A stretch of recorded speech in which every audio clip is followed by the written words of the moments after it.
Isang mapagpalang araw sa inyong lahat, mga kapuso at kapanalig sa bawat kwento ng buhay. Handa na ba ang inyong mga puso para sa isang paglalakbay na susubok sa lahat ng inyong paniniwala tungkol sa pamilya at pag-ibig? Sabi nila, ang isang tahanan ay binubuo ng pagmamahal. Ngunit paano kung ang tahanan ay isa na lamang malamig na gusali at ang pagmamahal ay napalitan na ng pighati? Minsan, ang tanging makapaghihilom sa isang sirang pamilya ay hindi kadugo, kundi isang estranghero na may dalang liwanag sa kanyang mga mata at tapang sa kanyang puso. Samahan ninyo kaming buksan ang unang kabanata ng kwentong pinamagatang Ang Tala sa Villa Amihan. Ang tunog ng nabasag na florera ang sumalubong kay Amihan del Rosario pagpasok niya sa malawak na pinto ng kanyang mansyon. Ngunit hindi na siya nagulat. Sa nagdaang 6 na buwan, ang tunog ng pagkawasak ay naging musika na sa loob ng Villa Amihan. Sa gitna ng grandiosong sala, sa ibabaw ng mamahaling Persian carpet na ngayon ay may bahid na ng kulay ubeng pintura. Nakatayo ang ikasyam na yaya, nanginginig sa takot at galit. Umiiyak ito habang pinupunasan ang kanyang muka na napuno rin ng pintura. Sa paanan niya, nagkalat ang mga bubog ng florerang minana pa ni Amihan sa kanyang ina. Mga demonyo ang mga anak ninyo, Sir Amihan, mga demonyo, sigaw ng babae, tila wala na sa sarili. Mula sa itaas ng malaking hagdanan, tahimik na nakamasid ang kambal niyang anak. Si Lakas, na palaging may mapanghamong tingin, ay nakahalukip-kip habang may munting na barangay-sisi sa kanyang mga labi. Sa tabi niya, si Diwa, ang mas tahimik sa dalawa, ay walang emosyong nakatingin sa lahat. Ngunit sa kanyang mga mata ay may bakas ng isang kalungkutang hindi kayang abutin ni Numan. Sila ang dahilan ng lahat ng ito. Ang dalawang prinsipe ng Villa Amihan na naging hari ng kaguluhan. Walang sinabi si Amihan. Isang pagod na buntong hininga lamang ang kumawala sa kanya. Kinuha niya ang kanyang checkbook, pumirma ng halagang doble sa sahod ng yaya at iniabot ito. Para sa abala, malamig niyang sabi, walang bahid ng paumanhin, tanging pagod na pagtanggap sa katotohanan. Iyon na ang hudyat. Kinuha ng babae ang tseke at nagmamadaling umalis. Bit-bit ang kanyang mga gamit habang isinusumpa ang araw na tumapak siya sa bahay na iyon. Nang mawala na ang yaya, saka pa lamang hinarap ni Amihan ang kanyang mga anak. Ang kanyang mukha ay kasing tigas ng marmol. Pumunta kayo sa kwarto ninyo. Iyon lang ang kanyang utos. Walang sigaw, walang galit. Tanging isang nakakabinging katahimikan na mas masakit pa sa anumang palo. Nakita niya ang paglaho ng ngisi sa mukha ni Lakas, napalitan ng pamilyar na pagkasuklam. Sumunod ang dalawa ng walang imik. Naiwan si Amihan sa gitna ng sala, napapaligiran ng karangyaan at kaguluhan. Siya si Amihan del Rosario, ang CEO ng isa sa pinakamalaking korporasyon sa bansa. Kaya niyang kontrolin ang libu-libong empleyado at milyon-milyong piso. Ngunit hindi niya kayang kontrolin ang dalawang batang lalaki na sarili niyang dugo at laman. Isang kabiguan. Iyon ang nararamdaman niya. Isang malaking kabiguan. Kinabukasan, isang bagong aplikante ang nakaupo sa harap ng kanyang mesa sa home office, ang ika-10. Ang pangalan niya ay Tala Reyes. Simple lang ang kanyang anyo. Nakasuot ng puting blusa at itim na pantalon. Ang kanyang buhok ay nakatali sa isang simpleng ponytail. Payat siya at mukhang mas bata sa edad na nakasulat sa kanyang resume. Walang espesyal sa kanya, maliban sa kanyang mga mata. Sa kabila ng pagiging kalmado, may lalim at bigat ang mga titig nito na para bang nakakita na ng mga bagay na hindi dapat makita ng isang tulad niya. Alam mo ba kung anong trabaho ang pinapasok mo, Miss Reyes? Tanong ni Amihan. Ang boses niya ay purong negosyo. Siyam na ang sumuko. Ang pinakamatagal ay tumagal ng 3 linggo. Ang pinakahuli, Wala pang 24 na oras. Tumango si Tala, hindi natinag. Nababasa ko po sa mga balita, sir. Hindi ito simpleng pag-aalaga ng bata. Pagpapatuloy ni Amihan na para bang sinusubukan niyang takutin ito para umalis na lang. Ang mga anak ko ay komplikado. Kailangan nila ng isang taong hindi lang magbabantay, kundi makakatagal. Hindi nagsalita si Tala. Hinintay lang niya itong matapos. Ang sahod ay mataas. May sarili kang kwarto, sasakyan, at lahat ng benepisyong maiisip mo. Sabi ni Amihan, inilabas ang kanyang huling alas. Pera. Ito ang palaging gumagana. Ngunit umiling si Tala ng bahagya. May isa lang po akong kondisyon, sir. Napataas ang kilay ni Amihan. Isang kondisyon? Mula sa isang aplikante? Ano iyon? Hindi po pera o material na bagay ang kailangan ko. Mahinahon niyang sabi, at sa unang pagkakataon, tinitigan niya si Amihan ng diretso sa mga mata. Respeto po. Ang kailangan ko ay ang respeto ninyo at ang pahintulot na ituro sa mga anak ninyo kung ano ang ibig sabihin ng salitang iyon. Natigilan si Amihan. Sa lahat ng mga babaeng dumaan sa bahay na ito, ngayon lang siya nakarinig ng ganoong hiling. Hindi mas mataas na sahod, hindi mas maraming araw ng pahinga. Respeto. Sa isang iglap, nakita niya sa babaeng ito ang isang bagay na iba. Isang bagay na hindi niya maipaliwanag. Desperado na siya. Itataya niya ang lahat. Sige, sabi ni Amihan. Tanggap ka na. Maaari ka nang magsimula ngayon. Dinala ni Amihan si Tala sa playroom. Ang sentro ng imperyo yun ng kanyang mga anak. Pagbukas ng pinto, isang eksenang tila dinaanan ng bagyo ang tumambad sa kanila. Mga laruan na nagkalat, mga libro na may punit-punit na pahina, at mga mantsa ng kung ano-anong pagkain sa dingding. At nandoon sila. Si Lakas at Diwa, nakaupo sa sahig, nakatingin sa bagong dating na may parehong ekspresyon. Siya ang susunod na biktima. Lakas, Diwa, sabi ni Amihan. Sabi ni, ito si Tala. Ang bago ninyong... Nag-atubili siya sa salitang yaya. Kasama sa bahay. Ngumisi si Lakas. Tumayo ito, kinuha ang isang maliit na bolang guma at walang pasabing ibinato ito ng malakas. Diretso sa mukha ni Tala. Mabilis pa sa isang kisap mata, sa halip na umilag o sumigaw, itinaas ni Tala ang kanyang kamay at sinalo ang bola ng buong buo. Isang malakas na thud ang narinig. Hindi man lang siya kumurap. Dahan-dahan niyang ibinaba ang kanyang kamay, hawak pa rin ang bola, at tumingin ng diretso sa gulat ng mga mata ni Lakas. Sa susunod, sabi ni Tala, ang boses niya ay kalmado, ngunit may bigat. Ibigay mo ng maayos. Pati si Amihan ay hindi makapaniwala sa nakita. Walang takot, walang galit.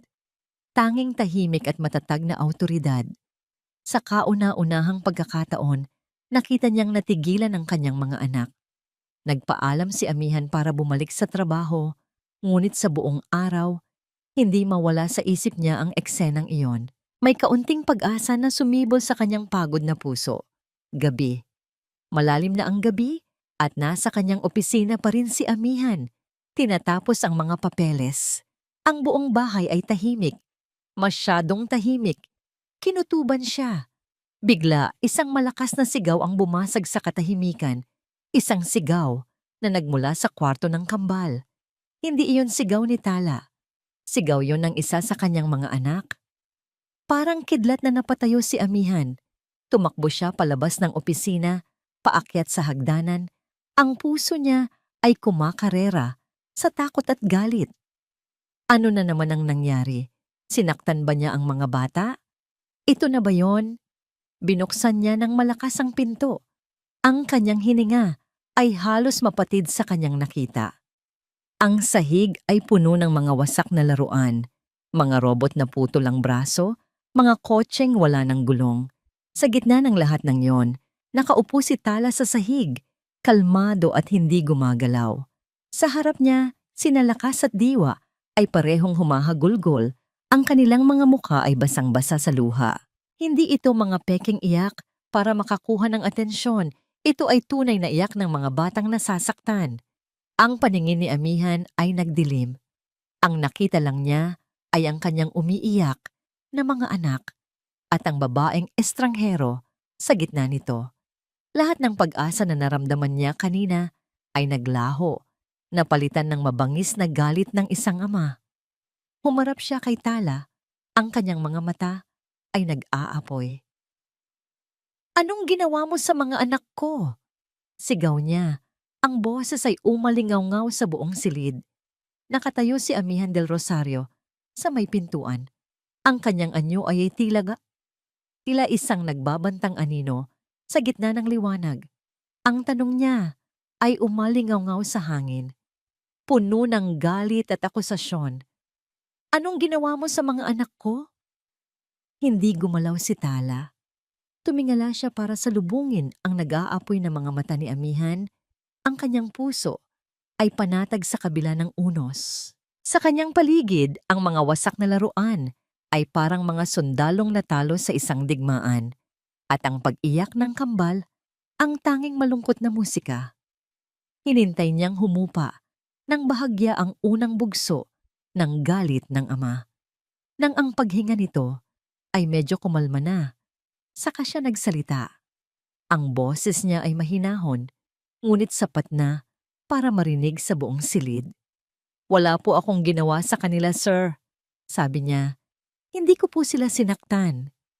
Kung gayon, bakit sila umiiyak na parang katapusan na ng mundo? Giit ni Amihan, ang kanyang mga kamao ay nakakuyom sa magkabilang gilid. Umiiyak po sila, paliwanag ni Tala. Dahil sa kauna-unahang pagkakataon, sila po ang inutusan kong magligpit ng sarili nilang kalat. Itinuro niya ang mga nagkalat na laruan. Sila po ang sumira. Kaya nararapat lang na sila rin po ang mag-ayos. Iyon po ang patakaran. Natigilan si Amihan. Ang lahat ng galit na handa niyang ibuhos ay biglang nawalan ng pupuntahan. Tiningnan niya ang mga anak niya, na ngayon ay sumisinghot na lamang, at pagkatapos ay ibinalik ang tingin kay Tala. Ang lohika sa sinabi nito ay simple, direkta, at hindi matatawaran. Siya mismo, kailanman ay hindi iyon naisip. Ang palagi niyang solusyon ay magbayad ng ibang tao para maglinis, para mag-ayos, para akuin ang responsibilidad. Nakita ni Tala ang pagkalito sa mukha ni Amihan. Ito na ang pagkakataon niya. Dahan-dahan siyang tumayo. Ang kailangan po nila ay hindi takot, Sir Amihan. Ang kailangan nila ay hangganan, mga patakaran, at ang pag-unawa na bawat kilos ay may katumbas na resulta. Walang naisagot si Amihan. Sa isang iglap, para siyang nakaramdam ng hiya. Dahan-dahan siyang lumapit sa kanyang mga anak. Si Diwa ay agad na yumakap sa kanyang binti, habang si Lakas ay nagpunas ng kanyang mga luha, pilit na ipinapakitang matapang siya. "Totoo ba yon?" tanong ni Amihan sa mga anak. Mas malumanay na ang boses. Tumango lang si Lakas. Bumuntong hininga si Amihan. Ang bigat ng buong mundo ay tila nasa kanyang mga balikat. Tiningnan niya si Tala. "Sige, ituloy mo ang ginagawa mo." Pagkatapos ay binuhat niya si Diwa at inakay si Lakas palabas ng kwarto. Iniwan si Tala sa gitna ng nasirang kaharian ng mga bata. Alam niyang ito ang simula ng isang malaking pagbabago. Kinabukasan, ipinakilala ni Tala ang isang malaking corkboard sa playroom. Tinawag niya itong memory board ng kabutihan. Hindi ito para sa mga premyo, paliwanag niya sa kambal na may pagtatakang nakatingin. Ito ay para maalala natin ang bawat mabuting bagay na ginagawa natin, gaano man kaliit. May dala siyang maliliit na papel na hugis bituin. Sa bawat pagtulong sa kapwa, sa bawat pagiging magalang, sa bawat pagligpit ng laruan nang hindi inuutusan, Maglalagay tayo ng isang bituin dito. Pinandilatan siya ng mata ni Lakas. Ano namang mapapala namin dyan? Ngumiti si Tala. Isang masayang puso at isang masayang tahanan. Ang unang hapunan nilang magkakasama ay isang pambihirang kaganapan. Dati-rati, si Amihan ay kumakain sa kanyang opisina, habang ang mga bata ay kumakain sa playroom kasama ang kanilang yaya. Ngunit ng gabing iyon, iginiit ni Tala na dapat silang lahat ay nasa hapagkainan. Ang katahimikan ay halos nakakabingi. Ang tanging maririnig ay ang tunog ng mga kubyertos na tumatama sa pinggan.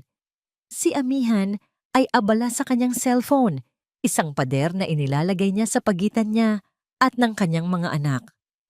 Ang kambal naman ay tahimik lang na kumakain. Hindi ito hinayaan ni Tala. Lakas! Kamusta ang pag-aaral ninyo ng basketball sa eskwela? Basag niya sa katahimikan. Nagulat si Lakas sa tanong. Okay lang, maikli niyang sagot. Narinig ko mula sa dati ninyong yaya na magaling ka raw mag-dribble.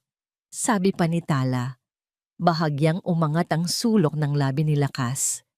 Siyempre, bumaling naman si Tala kay Diwa. Ikaw, Diwa? May bago ka bang aklat na binabasa? Umiling lang si Diwa, ngunit sa unang pagkakataon, nag-angat ito ng tingin mula sa kanyang pagkain. Nagulat si Amihan.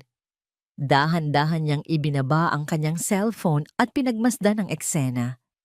Isang simpleng pag-uusap, ngunit para itong isang himala sa loob ng Villa Amihan.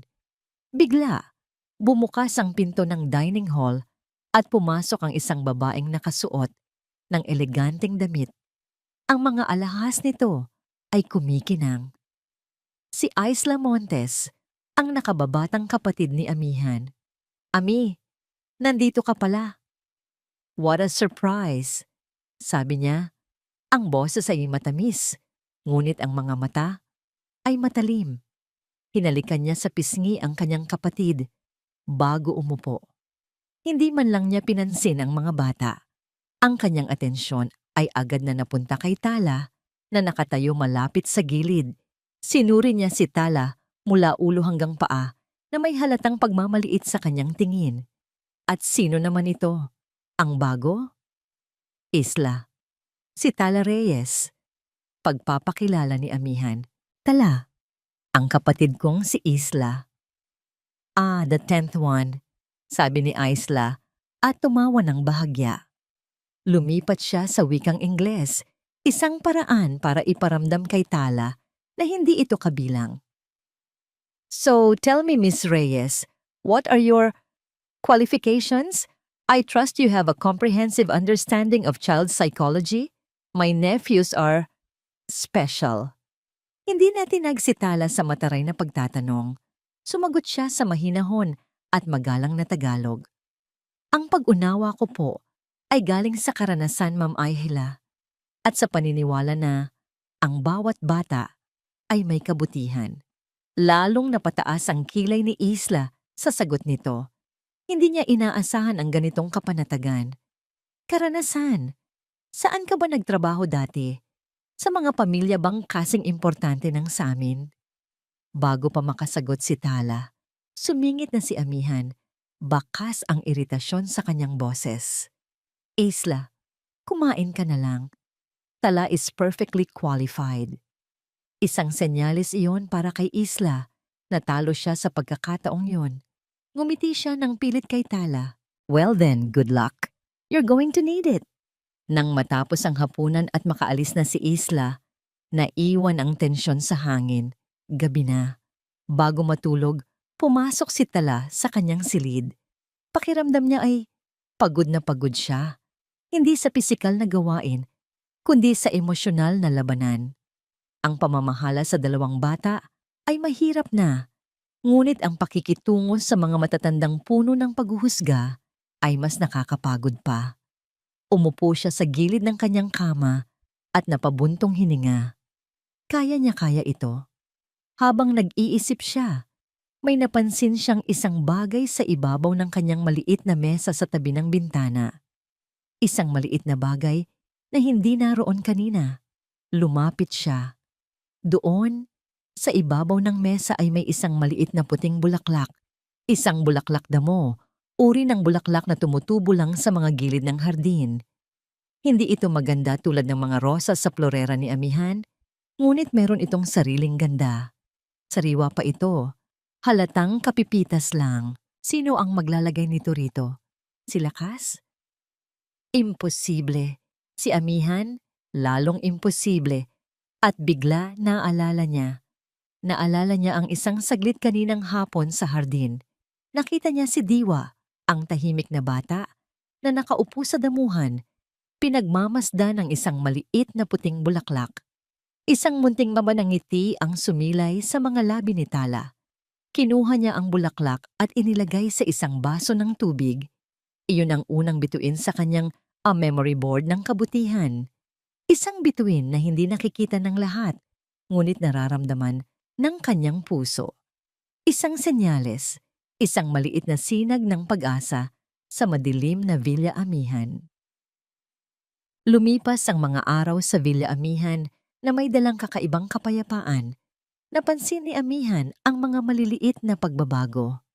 Ang memory board ni Tala, na noong unay pinagtawanan niya sa kanyang isip, ay unti-unti nang napupuno ng mga maliliit na bituin. Isang bituin para sa pagligpit ni Lakas ng kanyang sapatos. Isang bituin para sa pagtulong ni Diwa sa hardinero. Mga bagay na simple, ngunit para sa pamilya nila, katumbas ito ng isang himala. Ang pinakamalaking pagbabago ay nasa kanya mismo. Dati, ang pag-uwi sa bahay ay parang isang obligasyon na kailangan niyang tapusin. Ngayon, natatagpuan niya ang sarili na tumitingin sa relo, nag-aabang sa oras ng pag-uwi. Hindi na para tumakas sa trabaho, kundi para masilayan ang katahimikang ipinundar ni Tala sa kanyang magulong tahanan. Nagsisimula na siyang umuwi ng mas maaga. Hindi dahil kailangan, kundi dahil gusto niya. Isang hapon, habang abala siya sa pagpirma ng mga dokumento sa kanyang home office, biglang tumunog ang kanyang telepono. Nakadisplay ang pangalan ng prinsipal ng eskwelahan ng Kambal. Agad na kumunot ang noo ni Amihan.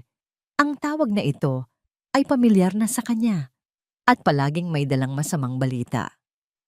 Mr. Del Rosario, bungad ng prinsipal. Ang boses ay formal at puno ng pag-aalala. I'm sorry to disturb you, but there's been an incident involving your son, Lakas. Napapikit si Amihan. Isang pamilyar na pagkayamot at pagkapagod ang gumapang sa kanyang sistema. Ano na namang ginawa niya? Malamig niyang tanong. Handa nang marinig ang tungkol sa binasag na bintana o sinuntok na kaklase. He got into a fight during recess. Nasuntok niya ang isa sa mga kaklase niya. The other boy is fine. But this has happened before, Amihan. We need to talk about this. Isang buntong hininga ang pinakawalan ni Amihan. Handa na siyang sabihin ang dati niyang linya. Ako na ang bahala sa lahat ng danyos. I'm sorry for the trouble. Ngunit bago pa man niya mabuksan ang kanyang bibig, isang katok sa pinto ang narinig niya. Pumasok si Tala. May dalang isang tasa ng kape para sa kanya. Nakita ni Tala ang ekspresyon sa mukha ni Amihan at agad niyang naintindihan. Tumango lang siya ng bahagya na para bang sinasabing alam niya. Nang ibaba ni Amihan ang telepono, nagsalita agad si Tala. Tungkol po ba kay Lakas? Mahinahon niyang tanong. He got into another fight. Sagot ni Amihan. Pinipisil ang sentido niya. Kailangan kong pumunta doon. I have to fix this. Sir, sabi ni Tala, ang kanyang boses ay may kakaibang bigat.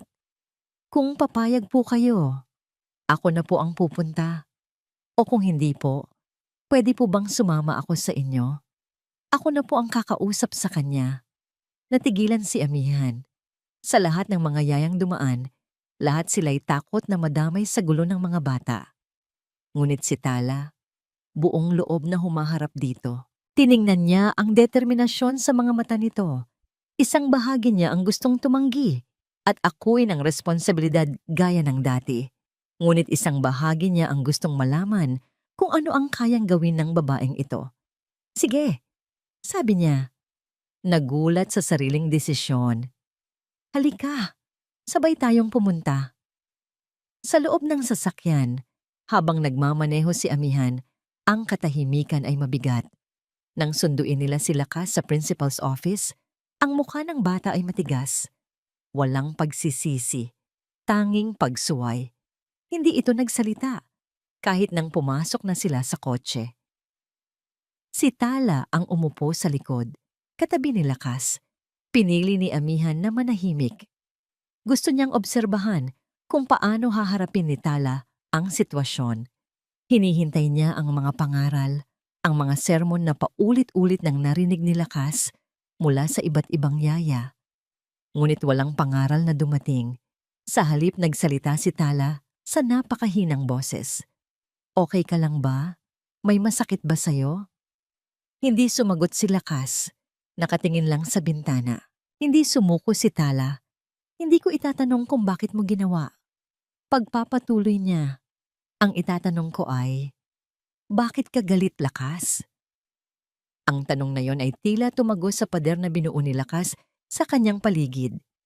Napalingon ang bata kay Tala. Ang kanyang mga mata ay naguguluhan. Walang sino man ang nagtanong sa kanya niyon dati. Ang palaging tanong ay, anong ginawa mo? O bakit mo ginawa yan? Ngunit hindi kung bakit siya galit. Napansin ni Amihan, mula sa kanyang rearview mirror, ang pagbabago sa anyo ng kanyang anak. Ang tigas ng kanyang panga ay unti-unting lumambot. Ang kanyang mga mata, na kanina'y puno ng galit, ay biglang nangilid sa luha. Hindi ko alam. Pabulong na sagot ni Lakas. Ang boses ay basag. Hinawakan ni Tala ang kamay ng bata. Sige lang, nandito lang ako. Ang simpleng kilos na yon ang tuluyang bumasag sa depensa ni Lakas. Humagulgol ito ng yak. Isang yayak na matagal nang kinikimkim. Isang yak na puno ng sakit at pangungulila. Kasi, sabi niya, sa gitna ng kanyang mga hikbi, kasi tinukso nila ako. Sabi nila, wala na raw akong mama. Sabi nila, hindi na niya ako babalikan. Niyakap niya si Tala ng mahigpit. Naalala ko si Mama Tala. Miss na miss ko na si Mama. Sa sandaling iyon, napakapit ng mahigpit si Amihan sa manibela. Ang bawat salita ng kanyang anak ay parang isang punyal na sumasaksak sa kanyang puso. Ang sakit, ang pagkukulang, ang katotohanan na sa loob ng 3 taon, hindi niya kailanman narinig ang ganitong pag-amin mula sa kanyang anak. At ngayon, sa isang babaeng estranghero, ito lahat bumuhos. Naramdaman niya ang isang matinding paghanga kay Tala. Paghanga na may kasamang kirot. Naabot niya ang kanyang anak sa paraang hindi niya kailanman nagawa. Nang makauwi sila, tahimik na dinala ni Tala si Lakas sa kwarto nito. Pagbalik niya, nakita niyang nakatayo si Amihan sa sala. Malalim ang iniisip. Salamat, Tala, sabi ni Amihan. Ang boses ay taos-puso. Salamat sa ginawa mo. Gumiti lang ng bahagya si Tala. Trabaho ko po iyon. Bago pa man siya makasagot, tumunog ang telepono ni Amihan. Si Isla. Agad niyang sinagot. Alam na kung ano ang sasabihin nito. Amihan! Sigaw ng kapatid niya mula sa kabilang linya. Hindi man lang nag-hello. Nakarating na sa akin ang balita. Ano na namang iskandalo ito? That woman, that Tala. Halatang hindi niya kayang kontrolin ang mga bata. She is incompetent. Sinisira niya ang pamangkin ko. You have to fire her. Now! Sa ibang araw, marahil ay nabagabag si Amihan sa mga salita ng kanyang kapatid. Marahil ay na-pressure siyang gawin ang gusto nito. Ngunit hindi ngayon. Hindi pagkatapos ng kanyang nasaksihan, isang malamig na kapanatagan ang bumalot sa kanya. Hindi ko siya sisisantihin, Isla. Sabi niya, Ang boses ay matatag at pinal. What? Nababaliw ka na ba? Did you even hear what I said? Narinig kita, sagot ni amihan.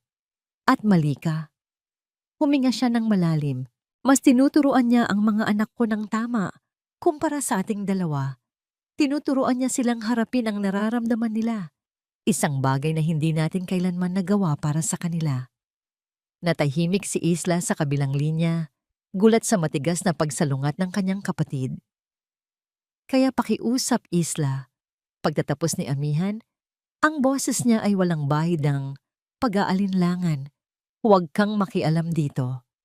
At ibinaba niya ang telepono. Hindi na hinintay ang sagot ng kapatid. Sa kabilang linya, hawak pa rin ni Isla ang kanyang telepono. Ang kanyang magandang mukha ay naging isang maskara ng purong galit. Ang pagtanggi ni amihan ay hindi lang isang hindi pagsang-ayon. Ito ay isang deklarasyon. Isang deklarasyon na pinipili niya ang isang estranghero kaysa sa sarili niyang kapatid. Nanginginig sa galit, ibinagsak niya ang telepono. Hindi pwede to. Bulong niya sa sarili. Ang mga mata ay nag-aapoy sa determinasyon. Tingnan natin kung sino ka talaga, Tala Reyes. Hahalongkatin ko ang lahat. Ang insidente sa eskwelahan ay naging isang di inaasahang tulay. Mula sa araw na yon, naramdaman ni Tala ang isang banayad ngunit malinaw na pagbabago sa hangin sa loob ng Villa Amihan. Ang mga pader na yelo na matagal nang itinayo ni amihan sa kanyang paligid ay nagsimulang magkaroon ng mga bitak. Ang mga hapunan ay hindi na napupuno ng nakakabinging katahimikan. Si amihan, sa halip na laging nakatutok sa kanyang telepono, ay nagsimula ng magtanong sa kambal tungkol sa kanilang araw. Maliliit na tanong lang. Ano ang pinag-aralan ninyo?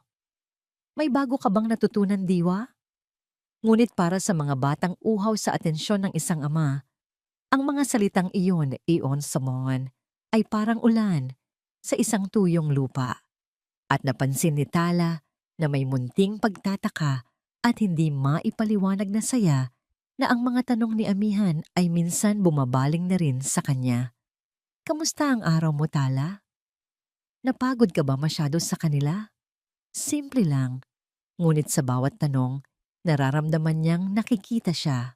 Hindi bilang isang empleyado, hindi bilang ang ikasampung yaya, kundi bilang si Tala. Isang gabi, matapos niyang patulugin ang kambal, bumaba si Tala sa kusina para magtimpla ng mainit na tsaa. Ang buong bahay ay tahimik na. Nababalot sa dilim maliban sa isang ilaw na nagmumula sa home office ni amihan. Palagi itong ganoon. Ang lalaki ay tila kalaban ng pagtulog, binabaon ng sarili sa trabaho hanggang sa halos mag-umaga na. Habang naghihintay siyang kumulo ang tubig, bumukas ang pinto ng kusina. Pumasok si amihan, bahagyang ginugulo ang kanyang buhok sa isang kilos na nagpapakita ng matinding pagod. Nagulat ito nang makita si Tala. Gising ka pa pala, sabi ni amihan. Ang boses ay bahagyang paos. Magtsatsaa lang po sana, sir. Magalang na sagot ni Tala. Gusto niyo po bang ipagtimpla ko kayo ng kape? Akmang kukunin na ni Tala ang garapon ng kape nang pigilan siya ni amihan. Huwag na. Lumapit ito sa coffee maker. Ako na. Sanay naman akong ako lang mag-isa dito. May bahid ng lungkot sa huling mga salita nito. Natigilan si Tala. Pinanood niya ang CEO ng isang dambuhalang korporasyon na bihasang-bihasa sa pagtitimpla ng sarili niyang kape. Ang kilos nito ay pamilyar, halos automatiko. Isang ritual na ginagawa sa gitna ng kalungkutan ng gabi. Ngunit sa pagkakataong ito, hindi lang isang tasa ang ginawa niya. Kumuha siya ng isa pang tasa. Iniabot niya ito kay Tala, isang tasa ng itim na kape.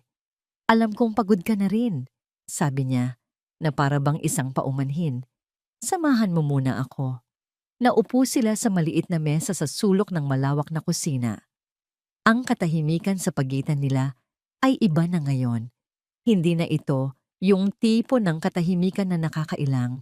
Ito ay isang katahimikan na komportable na may puwang para sa mga salitang hindi masabi. Alam mo, pagsisimula ni Amihan, nakatingin sa kanyang tasa. Dati, ang bahay na ito, puno ito ng buhay, puno ng tawanan. Tumingin siya sa paligid. Si Anika, ang asawa ko, siya ang ilaw dito. Mahilig siyang magluto. Kahit gaano ako kapagod galing sa opisina, ang amoy ng luto niya ang palaging sumasalubong sa akin. Nakinig lang si Tala. Binigyan niya si Amihan ng espasyo para alalahanin ang lahat. Kinuha ni Amihan ang kanyang wallet at may inilabas mula roon. Isang kupas na larawan. Inilapag niya ito sa mesa.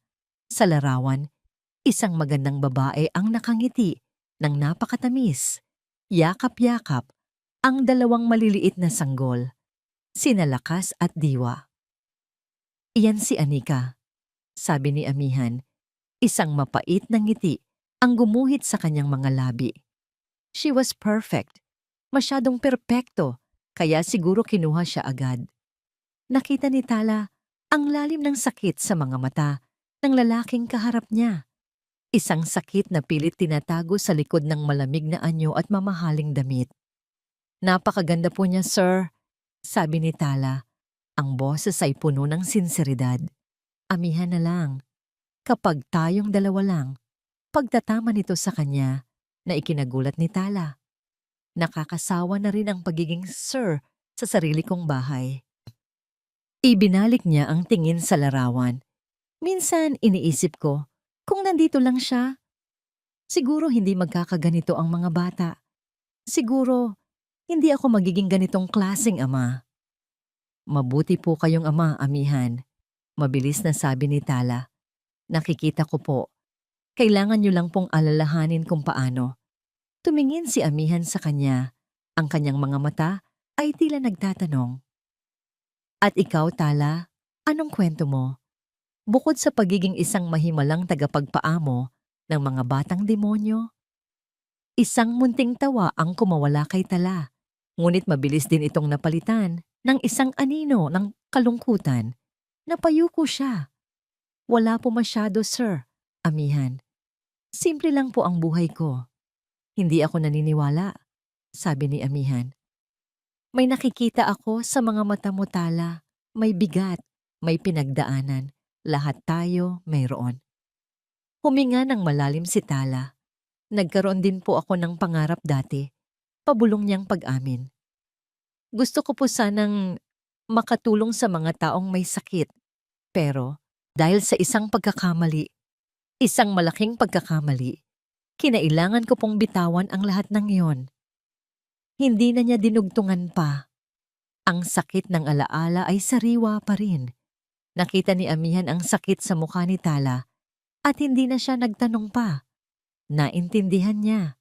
Pareho sila. Pareho silang may dalang mga multo mula sa nakaraan. Sa kanilang pag-uusap, hindi nila namalayan ang oras. Sa isang estante sa kusina, may nakalagay na mga lumang libro ng recipe ni Anika. Paborito niya yan, sabi ni Amihan. Itinuturo ang isang makapal na libro. Palagi niyang binabasa yan para maghanap ng bagong lulutuin para sa amin. Dahil sa kuryosidad, tumayo si Tala para tingnan ito. Kasabay niya, tumayo rin si Amihan na tila may gustong ipakita sa loob ng libro. May tula siyang isinulat dyan sa isang pahina. Sabi ni Amihan habang inaabot ang libro. Sa eksaktong sandali na yon, iniabot din ni Tala ang kanyang kamay para kunin ito. Ang kanilang mga kamay ay nagdikit. Isang kislap. Isang init na biglang gumapang mula sa kanilang mga daliri, paakyat sa kanilang mga braso. Pareho silang natigilan. Ang kanilang mga mata ay nagtagpo. Sa isang iglap, ang mundo ay tila huminto. Ang tanging naroon ay ang init ng kanilang balat at ang tibok ng kanilang mga puso na biglang bumilis. Agad na binawi ni Tala ang kanyang kamay na para bang napaso. Papasensya na, nauutal niyang sabi. Ramdam ang pamumula ng kanyang mga pisngi. Ako ang dapat humingi ng pasensya, sabi rin ni amihan. Umiwas ng tingin at bahagyang umubo. Hindi alam kung saan ibabaling ang mga mata. Ang komportableng katahimikan kanina ay napalitan ng isang nakakakilig, ngunit nakakailang na tensyon. Ang simpleng pagdampi ng kanilang mga kamay ay nagbukas ng isang pinto na pareho nilang hindi inaasahan. Sa kabilang dako ng syudad, sa loob ng isang malamig at napakagandang opisina, nakaupo si Isla Montes. Sa harap niya ay isang lalaking may matalas na mga mata at anyong hindi palangiti. Isang pribadong investigador. Inilapag ni Isla ang isang sobre sa lamesa. Sa loob nito ay isang litrato ni Tala, kuha ng palihim mula sa isang social event. I want you to find out everything about this woman. Utos ni Isla, ang kanyang boses ay kasing lamig ng yelo. Her name is Tala Reyes. I want to know where she came from, who her family is, where she studied, where she worked. Lahat. Kinuha ng lalaki ang sobre at tiningnan ang litrato. Anong klaseng impormasyon ang partikular na hinahanap ninyo, ma'am? Sumandal si Isla sa kanyang upuan. Isang mapanganib na ngiti ang sumilay sa kanyang mga labi. I want her secrets, her failures, her pain, sabi niya. Ang bawat salita ay puno ng lason. Gusto kong malaman kahit ang mga peklat sa kaluluwa niya. Ang awkward na tensyon na iniwan ng pagdampi ng kanilang mga kamay sa kusina ay nanatili sa pagitan ni Amihan at Tala sa sumunod na mga araw. Hindi ito tensyon ng pagkailang, kundi isang uri ng kuryente, isang kamalayan sa isa't isa na hindi nila kayang ipagkaila. Natagpuan ni Amihan ang sarili na palihim siyang sinusulyapan habang naghahanda ito ng pagkain o habang tinutulungan si Diwa sa pagbabasa. At sa bawat pagkakataon, nahuhuli niya ang sarili na napapangiti. Isang Sabado ng umaga, habang pinagmamasdan niya ang kambal na nag-aaway na naman sa isang laruan, isang ideya ang biglang pumasok sa isip ni Amihan. Isang ideya na napakatagal na niyang hindi naisip gawin. Lakas Diwa, tawag niya, at agad na napahinto ang dalawa. Nagulat na tinawag sila ng kanilang ama. Mag-empake kayo ng mga laruan ninyo. Magpipiknik tayo. Ang salitang piknik ay tila isang banyagang lengguwahe sa pandinig ng kambal. Ngunit nang makita nila ang sinseridad sa mukha ng kanilang ama at ang masayang pagtango ni Tala, ang kanilang pagtataka ay napalitan ng pananabik. Sa isang malawak at luntiang parke, sa ilalim ng isang malaking puno ng akasya, inilatag ni Tala ang isang makulay na kumot. Sa kauna-unahang pagkakataon, sa loob ng maraming taon, naramdaman ni Amihan na para silang isang tunay na pamilya. Ang dating magulong enerhiya ni Lakas ay naging purong saya habang nagpapatakbo ito ng saranggola. Si Diwa, na palaging tahimik, ay nakangiting hinahabol ang mga bula na hinihipan ni Tala. At si Amihan, ang CEO na sanay sa mga board meeting at business deal, ay walang pag-aalinlangang nakipaghabulan sa kanyang mga anak. Ang kanyang mamahaling damit ay nalulukot sa damuhan. Tawa. Ang hangin ay puno ng tunog ng tawa. Isang tunog na halos kinalimutan na ni Amihan na kayang umalingaw-ngaw sa pagitan nilang mag-aama. Sa isang sandali ng pagod, umupo si Amihan sa kumot at uminom ng tubig. Mula roon, pinanood niya ang kanyang mga anak na masayang naglalaro kasama si Tala. Nakita niya kung paano nito ginagabayan si Lakas sa pagpapalipad ng saranggola, kung paano nito binabasahan ng kwento si Diwa. At pagkatapos, tumigil sa paglalaro si Tala.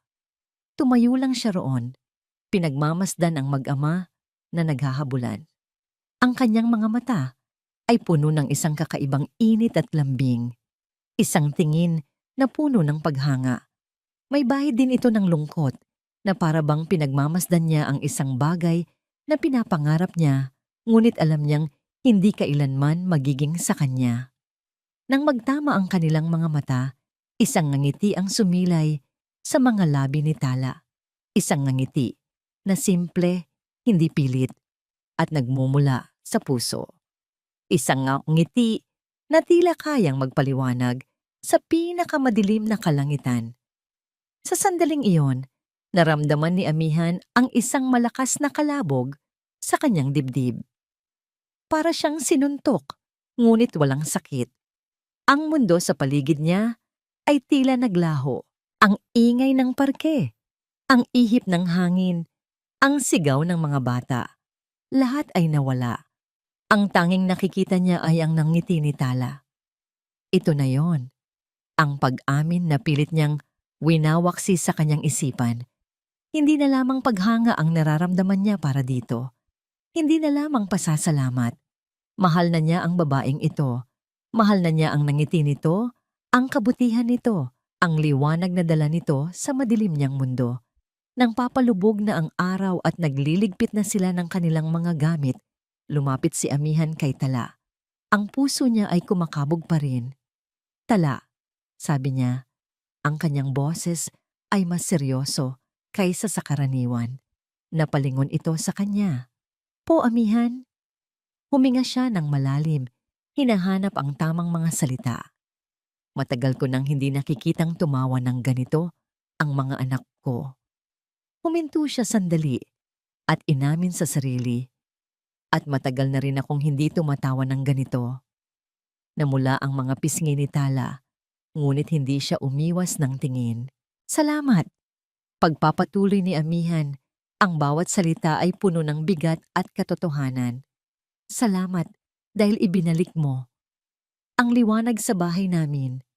Naramdaman ni Tala ang init sa kanyang dibdib. Trabaho ko lang po iyon, mahina niyang sagot, kahit alam niyang higit pa roon ang lahat.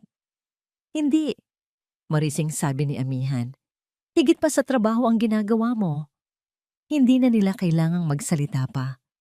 Sa ilalim ng kulay kahel na kalangitan, ang kanilang mga mata na ang nag-usap. Isang pangunawa, isang pangako, isang simula. Scene shifts to a cold, minimalist office.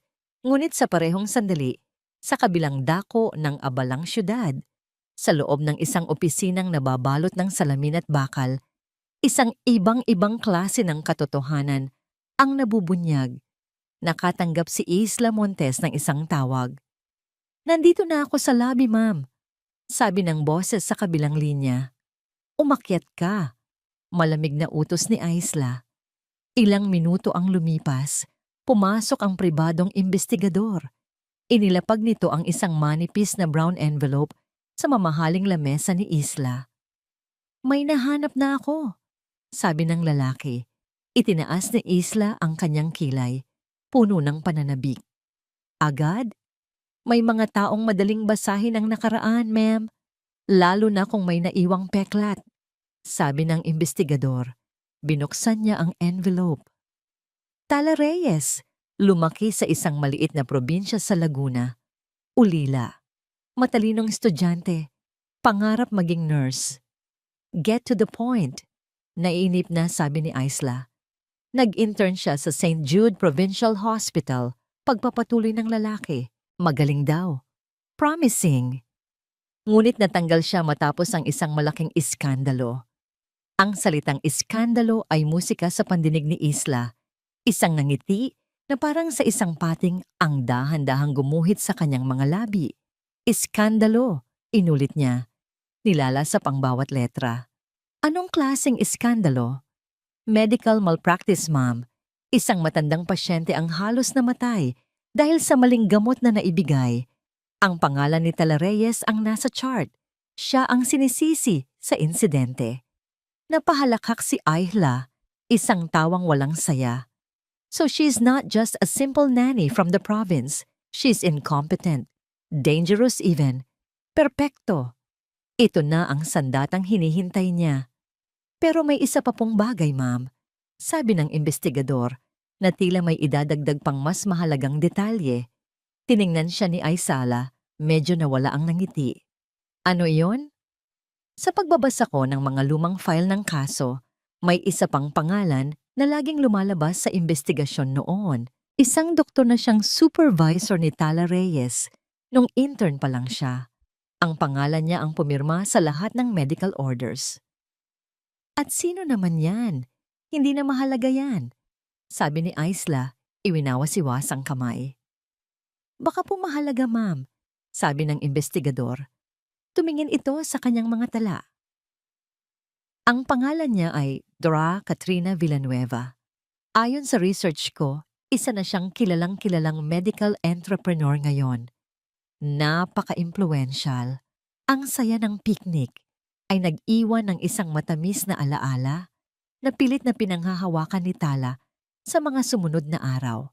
Sa bawat ngiti ng kambal, sa bawat pagkakataong nagtatama, ang mga mata nila ni Amihan, nararamdaman niya ang isang klase ng kaligayahan na matagal na niyang ipinagkait sa kanyang sarili.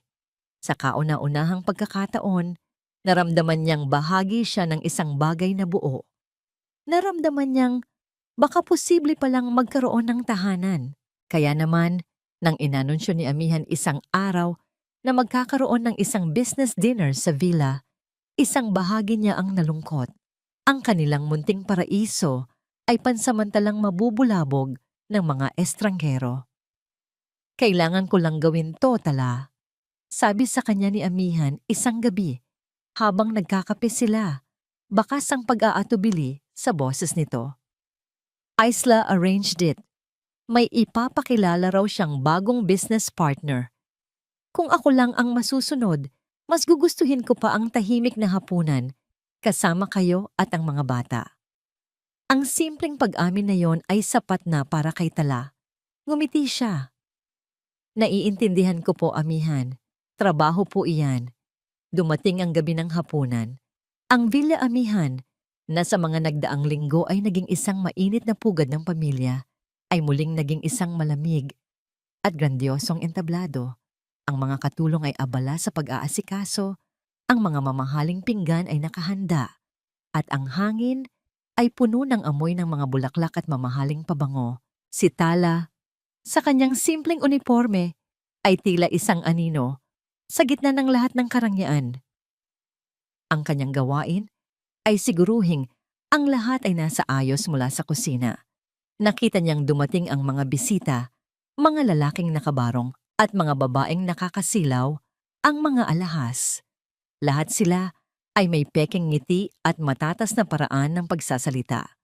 Nandoon si Isla, ang reyna ng gabi. Bawat kilos niya ay kalkulado. Bawat ngiti ay merong ibang kahulugan. Lumapit ito sa kanya sa kusina. Tala, make sure the champagne is perfectly chilled. Ayokong mapahiya sa mga bisita ko, lalo na sa guest of honor. Sabi nito, ang boses ay matamis, ngunit ang diin sa salitang ko ay malinaw.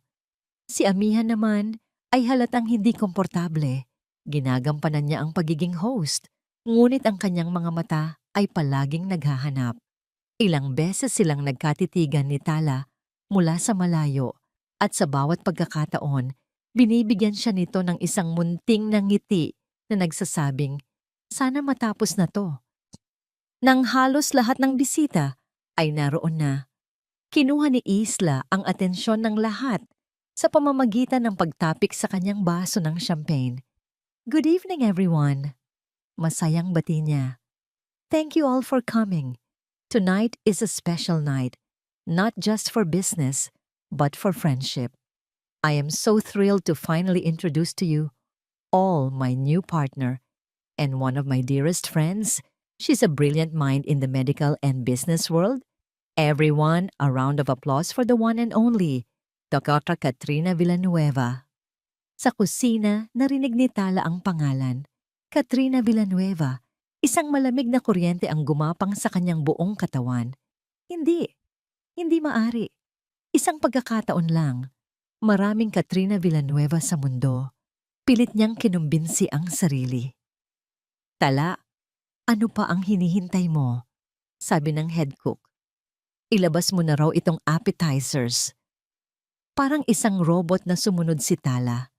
Kinuha niya ang isang malaking silver tray na puno ng maliliit na pagkain. Ang kanyang mga kamay ay bahagyang nanginginig, ngunit pilit niyang pinatatag ang sarili.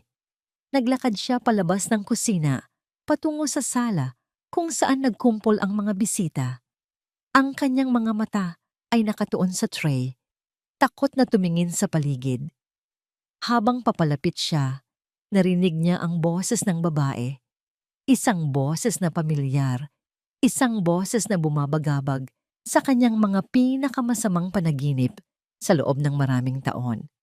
Ayla, you are too kind. It's my pleasure to be here, sabi ng boses. Doon na napilitang mag-angat ng tingin si Tala at ang mundo niya ay gumuho. Nakatayo sa tabi ni Ayla, nakasuot ng isang eleganteng pulang damit, ay ang babaeng sumira sa kanyang buhay. Ang kanyang buhok ay mas maikli na. Ang kanyang mukha ay mas sopistikada na dahil sa makeup. Ngunit ang mga mata, ang mga matang iyon na puno ng kayabangan at lamig, hindi niya iyon malilimutan. Siya nga, si Dr. Katrina Villanueva. Ang tibok ng puso ni Tala ay tila huminto. Ang ingay ng mga nag-uusap, ang tunog ng musika, lahat ay naglaho. Ang tanging naririnig niya ay ang pag-ugong ng sarili niyang dugo sa kanyang mga tainga. Ang silver tray sa kanyang mga kamay ay biglang bumigat na parang 100 libra. Ang kanyang mga daliri ay nawalan ng lakas. Isang malakas na kalabog ang bumasag sa masayang kwentuhan. Lahat ng mga mata ay napalingon sa pinanggalingan ng tunog.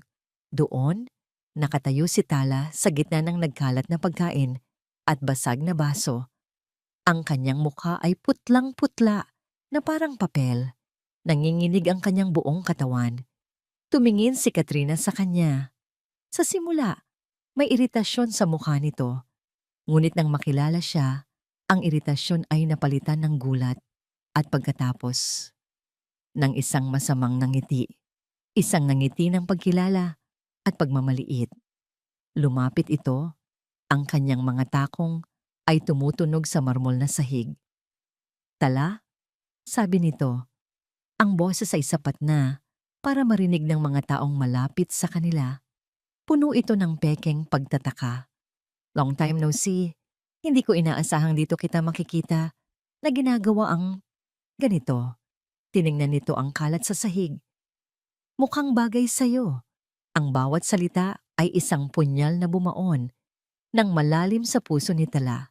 Ang kahihiyan, ang sakit, ang galit, lahat ay bumalik. Gusto niyang sumigaw. Gusto niyang tumakbo. Ngunit ang kanyang mga paa ay tila nakapako sa sahig. Sa sandaling iyon, lumapit si Ayla na para bang isang artista sa isang perpektong idinirek na eksena. Inakbayan niya si Katrina. Oh, sabi ni Ayla, ang kanyang mga mata ay nagpapanggap na gulat na gulat. Ngunit may isang kislap ng tagumpay na hindi maitago. Magkakilala kayo? What a delightful coincidence. Si Amihan, na nasa kabilang dulo ng silid at nakikipag-usap sa isang kliyente, ay napalingon sa tunog ng nabasag na tray. Nakita niya si Tala na nakatayo roon, paralisado. Nakita niya ang mapanuyang ngiti sa mga labi ni Katrina at nakita niya ang nagkukunwaring pagkabigla sa mukha ng kanyang kapatid. Nakita niya ang purong takot sa mga mata ni Tala. Isang takot na hindi niya pa kailanman nakita rito. Alam niyang hindi ito simpleng pagkakamali lang. Mayroong isang bagay na lubhang mali. At nagsimula siyang maglakad palapit. Ang kanyang mukha ay isang maskara ng pagkalito at lumalaking pag-aalala. Ang katahimikan na bumalot sa Villa Amihan matapos umalis ang huling bisita ay mas mabigat kaysa sa anumang ingay. Iniwan ni Amihan ang mga katulong na nagliligpit ng kalat at mabilis na umakyat sa ikalawang palapag. Ang bawat hakbang niya sa engrandeng hagdanan ay tila isang dagok sa kanyang dibdib na pinupuno ng pag-aalala para kay Tala. Ang imahe ng takot sa mga mata nito ay nakaukit sa kanyang isipan. Kumatok siya ng marahan sa pinto ng silid ni Tala. Walang sagot. Kumatok siya ulit, mas malakas na ngayon. Tala? Isang mahinang pasok po ang kanyang narinig. Pagbukas niya ng pinto, nakita niya si Tala na nakaupo sa gilid ng kama, nakatingin sa kawalan. Ang kanyang muka ay blangko, ngunit ang kanyang mga kamay na magkapatong sa kanyang kandungan ay nanginginig. Para siyang isang babasaging manika na anumang sandali ay maaaring mabasag. Umupo si amihan sa isang silya sa tapat niya, nag-iingat na baka ang anumang biglaang kilos ay makasira sa kung anumang natitirang tibay nito. Sino siya, Tala? Mahinahon niyang tanong. Sino si Katrina Villanueva? Isang butil ng luha ang tumulo mula sa mata ni Tala na sinundan pa ng isa. Umiling siya, hindi makatingin ng diretso kay amihan. Wala po yun, sir. Pasensya na po sa abala. Isang kakilala lang po mula sa nakaraan. Hindi iyon itsura ng isang simpleng kakilala. Giit ni amihan, ngunit pinanatili ang lambing sa kanyang boses. Nakita ko ang takot sa mga mata mo. Ano man ang nangyari sa inyo noon, sabihin mo sa akin. Tutulungan kita. Lalabanan natin to ng magkasama. Umiling ulit si Tala. Mas malakas na ngayon. Ang mga hikbi ay nagsisimula ng kumawala. Hindi niyo po maiintindihan. Patawad po. Patawad. Paulit-ulit niyang sinasabi ang salitang yon na para bang siya ang may kasalanan sa lahat. Paano ko maiintindihan kung hindi mo sasabihin sa akin? Ang pag-aalala ni amihan ay unti-unti nang nahahaluan ng pagkabigo. Gusto niyang pumasok sa loob ng isip nito. Gusto niyang labanan ang anumang demonyo na bumabagabag dito. Ngunit paano kung ang pinto ay nakasara? Tala, please. Pagmamakaawa niya. Ngunit ang nakaraan ay isang malalim na sugat para kay Tala. At ang pagbukas nito ay mas masakit pa sa kamatayan. Ang tanging nagawa niya ay umiyak at umiling. Patawad po, amihan. Patawad. Isang mabigat na buntong hininga ang pinakawalan ni amihan. Tumayo siya, ramdam ang pader sa pagitan nila. Sige, sabi niya, puno ng kabiguan. Magpahinga ka na. Bukas na lang tayo mag-usap. Lumabas siya ng silid. Iniwan si Tala sa kanyang kalungkutan. At siya naman ay naiwan sa kanyang kalituhan at kawalan ng magawa. Kinabukasan, gumising si amihan na may bagong determinasyon. Kakausapin niya si Tala. Aalamin niya ang katotohanan. Mayroon man o wala itong pagsang-ayon. Ngunit bago pa man niya magawa iyon, isang tawag mula sa kanyang PR head ang gumising sa kanyang buong diwa. Amihan, check your phone. Now. May kumakalat na article. It's bad. Agad na kinuha ni amihan ang kanyang telepono. Isang link ang ipinadala sa kanya. Sa isang kilalang gossip blog, ang kanyang puso ay nagsimulang kumabog ng mabilis habang binabasa niya ang headline na nakasulat sa malalaki at mapang-akit na mga letra. Yaya na may madilim na nakaraan, umaakit sa bilyonaryong CEO. Ang lihim ng Villa Amihan.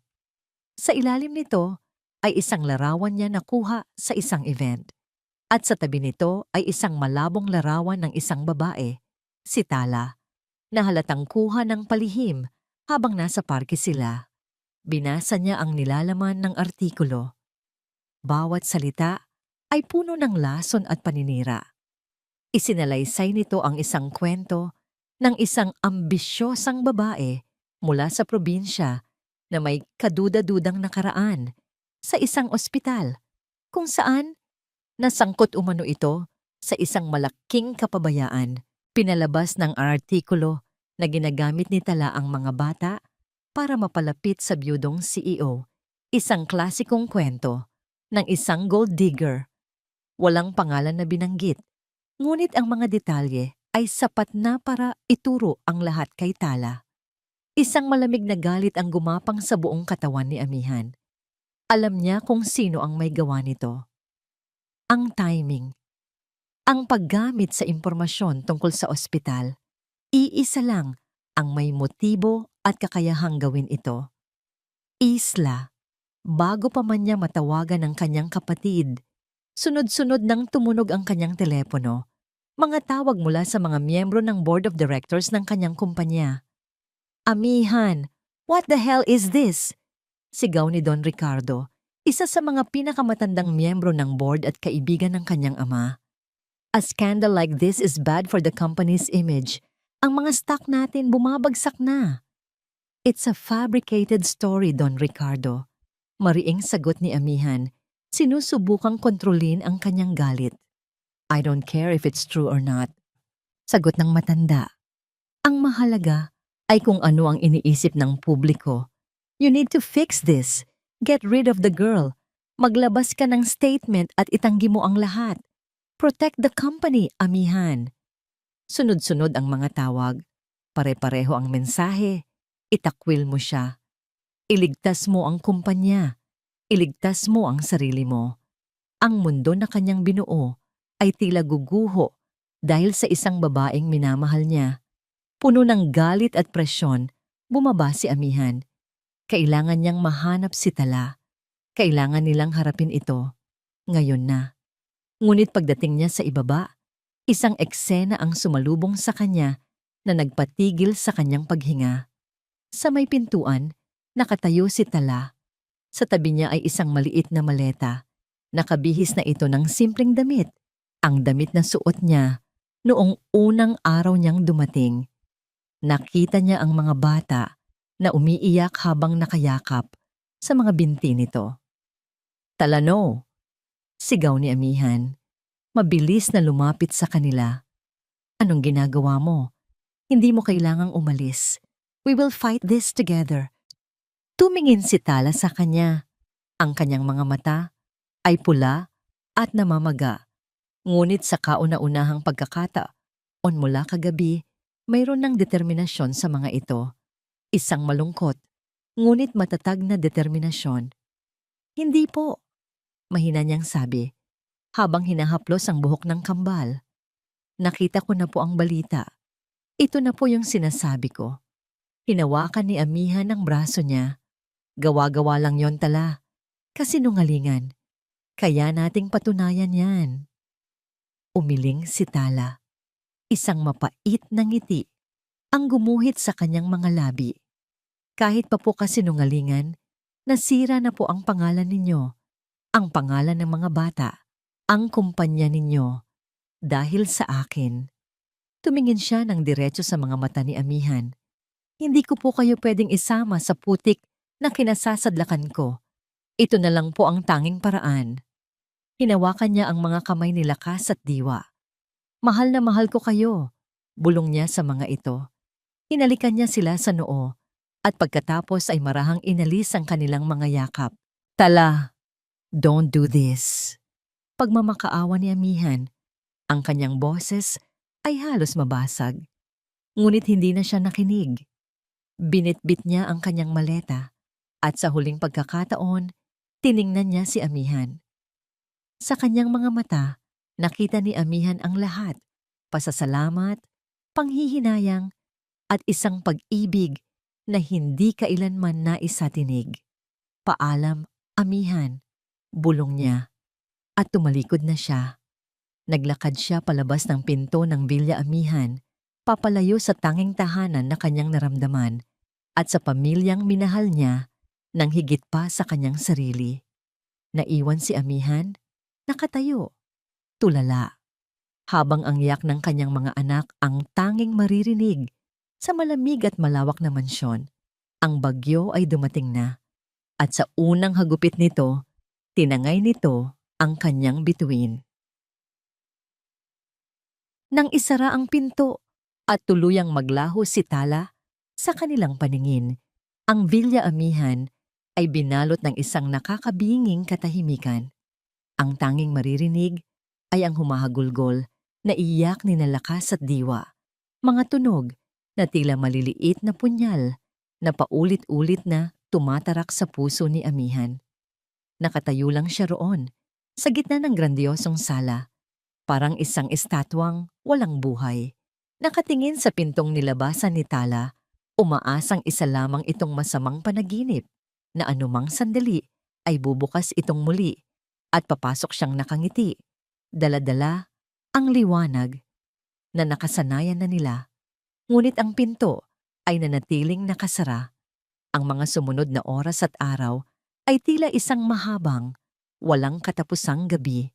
Ang dating sigla ng mansyon, ang mga munting tawanan at kwentuhan na sinimulan ni Tala ay naglahong parang bula.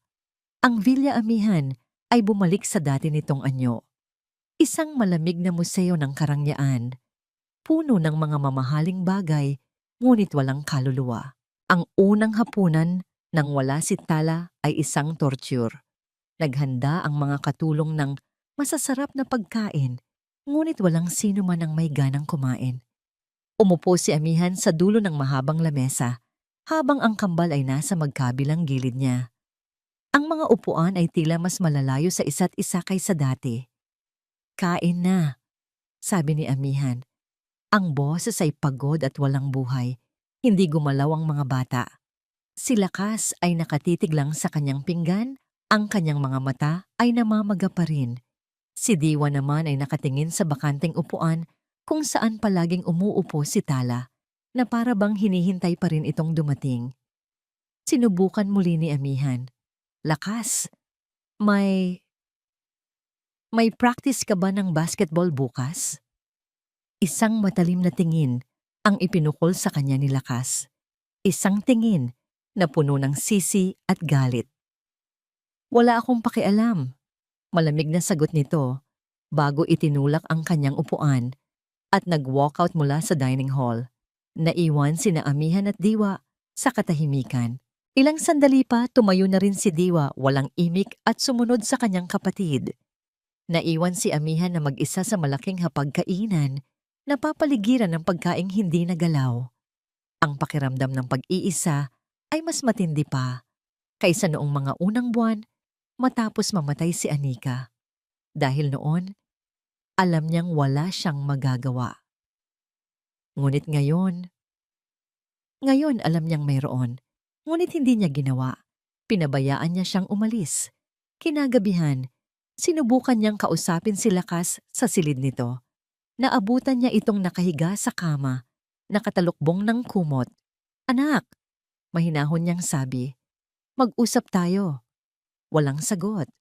Umupo si Amihan sa gilid ng kama. "Alam kong nasasaktan ka. Ako rin. Pero biglang bumangon si Lakas. Ang kumot ay itinapon sa sahig. Ang kanyang mukha ay basang-basa sa luha, ngunit ang kanyang mga mata ay nag-aalab sa galit. Isang galit na hindi pa kailanman nakita ni Amihan mula sa kanyang anak. "Nasasaktan ka?" sigaw nito. "Hindi. Wala kang pakialam. Kung may pakialam ka, hindi mo sana siya hinayaang umalis." Natigilan si Amihan sa akusasyon. "Ikaw ang may kasalanan nito." Pagpapatuloy ni Lakas, ang boses ay nanginginig. "Hinayaan mo lang siya. Hindi mo siya pinrotektahan. Sabi mo lalabanan ninyo ng magkasama, pero hinayaan mo siyang lumaban mag-isa. Palagi ka namang ganyan, Papa. Palagi ka nalang wala." Ang bawat salita ay tumama kay Amihan na parang mga bato. Dahil totoo. Lahat ng yon ay totoo. Pinanood niya ang kanyang anak na muling humiga at tumalikod sa kanya. Ang maliliit nitong balikat ay nanginginig sa pag-iyak. Walang salitang lumabas sa bibig ni Amihan dahil walang anumang salita ang makakapagpabago sa katotohanang nabigo siya. Bilang ama, bilang lalaki. Lumabas siya ng silid at pumasok sa kanyang home office. Ang lugar na dati niyang kanlungan ay tila naging isang kulungan. Umupo siya sa kanyang malaking leather na upuan sa gitna ng dilim. Hindi binuksan ng ilaw. Sa ibabaw ng kanyang mesa ay ang tasa ng kape na iniwan ni Tala noong huling gabi nila sa kusina. Hindi pa niya ito ipinaliligpit. Pinagmasdan niya ang tasa at sa isang iglap, ang lahat ng emosyon na pilit niyang kinokontrol. Ang presyon mula sa board, ang galit kay Isla, ang sakit sa pag-alis ni Tala, at ang bigat ng mga salita ni Lakas ay sabay-sabay na bumuhos. Ang makapangyarihang si Amihan del Rosario, ang CEO na kinatatakutan at iginagalang ng lahat, ay yumuko sa kanyang mesa, ipinatong ang kanyang ulo sa kanyang mga braso, at sa kauna-unahang pagkakataon, mula noong ilibing niya si Anika, humagulgol siya na parang isang batang nawawala. Umiyak siya para sa kanyang kabiguan, para sa kanyang kaduwagan, para sa bituing hinayaan niyang mawala sa kanyang mga kamay. Ilang oras siyang nanatili roon, sa dilim, nalulunod sa sariling pagsisisi. All is lost. Nawala na ang lahat. Nang sa wakas ay naubos na ang kanyang mga luha, isang mahinang katok sa pinto ang kanyang narinig. Hindi siya sumagot. Dahan-dahang bumukas ang pinto. Pumasok si Diwa, ang kanyang tahimik na anak, na may hawak na isang bagay sa kanyang mga kamay. Hindi nagsalita ang bata. Lumapit lang ito sa mesa ng kanyang ama at maingat na inilapag ang bagay na dala niya. Iyon ang memory board ng kabutihan na ginawa ni Tala. Tumingala si Amihan. Ang kanyang mga mata ay namamaga. Nakita niya ang board, puno ng mga bituin na kumakatawan sa maliliit na tagumpay at masasayang alaala. Ngunit may isang bago. Sa pinakagitna ng board, may isang piraso ng papel na idinikit ni Diwa. Isinulat niya ito gamit ang krayola sa sulat kamay ng isang bata. 3 salita lang ang nakasulat. 3 salitang bumasag sa natitirang piraso ng puso ni Amihan. Ibalik si Tala. Tinitigan ni Amihan ang mensahe mula sa kanyang anak. Ang simpleng hiling na yon ay hindi isang akusasyon. Ito ay isang pakiusap. Isang pakiusap na puno ng tiwala, na kaya pa niyang itama ang lahat. Sa gitna ng kanyang pagkawasak, ang sulat kamay ng kanyang anak ang naging isang munting kandila. Isang sinag ng liwanag sa pinakamadilim niyang gabi. Hindi pa huli ang lahat. Maaring nawala ang bituin. Ngunit hindi ibig sabihin ay hindi na niya ito mahahanap muli. Ang mga salitang isinulat ni Diwa ay tila isang malakas na sampal na gumising kay Amihan mula sa kanyang pagkakalugmok. Tinitigan niya ang memory board. Ang bawat bituin ay isang paalala ng kaligayahang idinulot ni Tala sa kanilang buhay, isang kaligayahang hinayaan niyang mawala dahil sa takot at presyon. Ngunit ngayon, habang nakatingin sa simpleng pakiusap ng kanyang anak, ang takot sa puso ni Amihan ay napalitan ng isang nag-aalab na determinasyon. Tapos na ang pag-iyak, tapos na ang pagsisisi. Oras na para lumaban. Kinuha niya ang kanyang telepono. Hindi na siya ang Amihan del Rosario na duwag at talunan. Ang tumatawag ngayon ay ang CEO, ang lalaking sanay na makuha ang lahat ng gusto niya. Ang una niyang tinawagan ay ang pinuno ng kanyang legal team. 2:00 na ng madaling araw, ngunit wala siyang pakialam. David, sabi niya nang sagutin ang tawag. Ang boses ay matigas at puno ng awtoridad. I need you to do something for me, and I need it done yesterday. Amihan, anong nangyayari? Nag-aalalang tanong ng abogado. May isang insidente sa St. Jude Provincial Hospital, mga 5 taon na ang nakalipas. Isang medical malpractice case na kinasangkutan ng isang nursing intern na nagngangalang Tala Reyes. Gusto kong malaman ang lahat. Every single detail. I want the original case files, the police reports, the witness testimonies, lahat. At gusto kong malaman kung sino si Dr. Katrina Villanueva at kung ano ang naging papel niya sa kasong yon. Amihan, that's a cold case. Mahirap halongkatin yan. I don't care how much it costs or who you have to bribe. Putol ni Amihan. Ang boses ay hindi nag-iiwan ng puwang para sa pagtutol. Gawin mo ang lahat. I want the truth.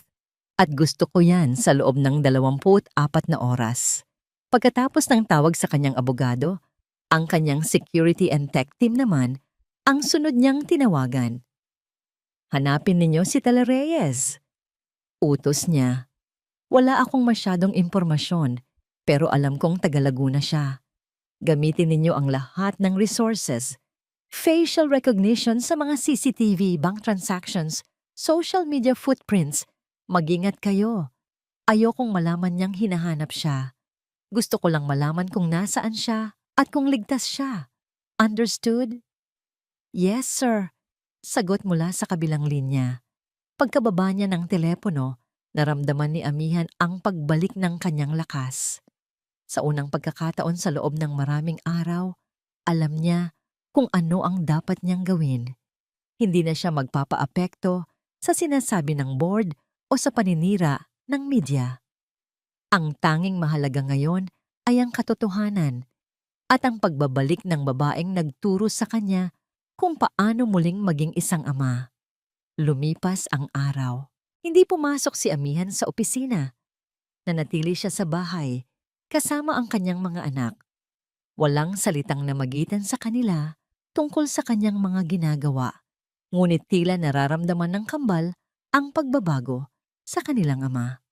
Ang dating pagod at malungkot na anyo nito ay napalitan ng isang tahimik ngunit matinding determinasyon. Hapon na nang dumating ang tawag na hinihintay niya, si David. Nakuha ko na, Amihan, sabi ng abogado. Ang boses ay may huwag. May halong pagkamangha. Hindi ka maniniwala sa mga nalaman ko. Pumunta si Amihan sa kanyang opisina at isinara ang pinto. Tell me everything. Gaya ng sabi sa blog, totoo ngang nagkaroon ng insidente. Pagsisimula ni David, maling gamot ang naibigay sa isang pasyente. At pangalan ni Tala Reyes ang nasa chart. Pero heto ang twist. Nag-file ng reklamo ang pamilya. Nagkaroon ng internal investigation ang ospital. At sa investigasyong yon, napatunayang inosente si Tala. Napatayo si Amihan. Ano? May isang testigo, isang utility worker, na nakakita kay Dr. Katrina Villanueva na pumasok sa records room nung gabing iyon, kahit hindi na niya duty. Ayon sa investigasyon, si Katrina ang nagpalit ng chart at nag-utos sa isa pang nurse na ibigay ang maling gamot at pagkatapos ay sinisi niya ang kanyang intern. Ang motibo? Inggit. Si Tala raw kasi ang laging paborito ng mga senior doctor dahil sa galing at dedikasyon nito. So, she was cleared? Bakit? Bakit kumalat ang maling balita? Naguguluhang tanong ni Amihan. Heto na nga ang mas malaking problema, sabi ni David. Biglang binawi ng pamilya ng pasyente ang kaso. Ang testigo, biglang hindi na mahanap. At ang resulta ng internal investigation, isinantabi at tinatakan bilang classified ng ospital. May dumaang malaking pera, Amihan. Binayaran ni Katrina ang lahat para manahimik. Sinira niya ang buhay ng isang inosenteng tao para protektahan ang sarili niya. Isang mabangis na galit ang naramdaman ni Amihan. Ang galit na ito ay hindi lang para kay Katrina, kundi para sa sistema at para sa sarili niya dahil sa pagdududa, kahit saglit lang, sa integridad ni Tala. Send me everything you have, David. All the evidence, mariin niyang sabi. Ilang minuto lang ang lumipas, isa pang tawag ang pumasok, ang kanyang security team. Nahanap na po namin siya, sir. Napahawak ng mahigpit si Amihan sa telepono. Nasaan siya? Nasa isang maliit na bayan sa Laguna, sir. Sa bayan kung saan siya lumaki. Namasukan po siya bilang waitress sa isang maliit na karinderya. Ang imahe ni Tala na mayroong napakabuting puso at talino na nagtatrabaho bilang isang waitress dahil sa isang kasinungalingan ay nagpunit sa puso ni Amihan. Salamat, sabi niya. Manmanan ninyo siya mumula sa malayo. Siguraduhin ninyong ligtas siya. Pagkababa niya ng telepono, hindi na siya nagsayang ng oras. Kinuha niya ang susi ng kanyang sasakyan at naglakad palabas. Nakasalubong niya ang kanyang mga anak sa sala. Nakita nila ang determinasyon sa kanyang mukha. Saan ka pupunta, Papa? Tanong ni Diwa. Sa unang pagkakataon na nagsalita ito sa loob ng ilang araw, lumuhod si Amihan para maging kapantay nila. Hinawakan niya ang kanilang mga balikat. Susunduin ko siya, sabi niya. Ang boses ay puno ng pangako. Iuuwi ko siya sa atin. Sumakay si Amihan sa kanyang sasakyan at pinaandar ito ng mabilis. Papalayo sa Hacienda de Luz, papalabas ng syudad. Ang kanyang destinasyon ay malinaw. Hindi niya alam kung ano ang sasabihin niya o kung paano niya kukumbinsihin si Tala na bumalik. Ngunit isang bagay ang sigurado, hindi na siya babalik sa Villa Amihan nang hindi ito kasama. Makalipas ang ilang oras na pagmamaneho, narating niya ang isang simpleng bayan na may sariwang hangin at mababagal na oras. Natagpuan niya ang karinderya. Mula sa loob ng kanyang kotse, sa kabilang kalsada, nakita niya ito.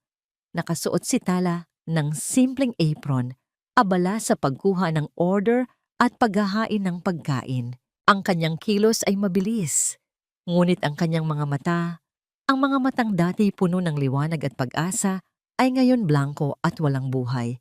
Bumaba si Amihan sa kanyang sasakyan. Huminga siya ng malalim at tumawid sa kalsada. Tumunog ang maliit na kampana sa pinto nang pumasok siya. "Welcome po sa..." Natigil si Tala sa kanyang pagbati nang mag-angat siya ng tingin at makita kung sino ang kanyang customer. Ang hawak niyang menu ay halos mahulog sa kanyang kamay. Ang kanyang mukha ay nagpakita ng purong gulat at pagkalito. "Amihan," bulong niya, hindi makapaniwala. "Anong ginagawa mo rito?" Lumapit si Amihan. Huminto ilang hakbang lang ang layo mula sa kanya. Tinitigan niya ito sa mata at sa isang boses na puno ng lahat ng sakit, pagsisisi at pagmamahal na kanyang nararamdaman, sinabi niya ang tanging dahilan kung bakit siya naroon. "Nandito ako para sunduin ka at ihatid pa uwi." Ang mga salita ni Amihan ay nanatiling nakalutang sa hangin sa loob ng maliit na karinderya. "Nandito ako para sunduin ka at ihatid pa uwi." Para kay Tala, ang mga salitang yon ay parang isang panaginip. Umiling siya, isang kilos ng hindi paniniwala at pagtanggi. "Hindi pwede, Amihan." Mahina niyang sagot, yumuyuko para iwasan ang mga titig nito. "Hindi mo dapat ginawa to, ang iskandalo." "Walang iskandalo, Tala. Ang meron lang ay mga kasinungalingan," mariing sabi ni Amihan. Lumapit pa siya ng isang hakbang. "Alam ko na ang lahat." Nag-angat ng tingin si Tala, ang kanyang mga mata ay puno ng pagkalito. Anong ibig mong sabihin?" "Alam ko ang tungkol sa St. Jude. Alam ko ang ginawa ni Katrina. Alam kong inosente ka." Ipinakita ni Amihan sa kanyang telepono ang mga kopya ng dokumento na ipinadala ni David, mga patunay, mga testimonya. Binayaran niya ang lahat para manahimik, pero hindi kayang itago ng pera ang katotohanan magpakailanman. Tinitigan ni Tala ang mga ebidensya, ang kanyang mga mata ay nanlalaki sa bawat salitang kanyang nababasa. Ang katotohanang matagal na niyang baon-baon sa kanyang dibdib, na inakala niyang siya lang ang nakakaalam, ay ngayon nasa harap niya. Isang mabigat na tinik ang tila nabunot mula sa kanyang puso, ngunit napalitan ito ng takot. Paano mo nalaman ang lahat ng ito?" "Hindi na yan ang mahalaga," sabi ni Amihan. "Ang mahalaga, kailangan mong bumalik. Hindi para sa akin, Tala. Hindi lang para sa akin." Tumingin siya sa mga mata nito.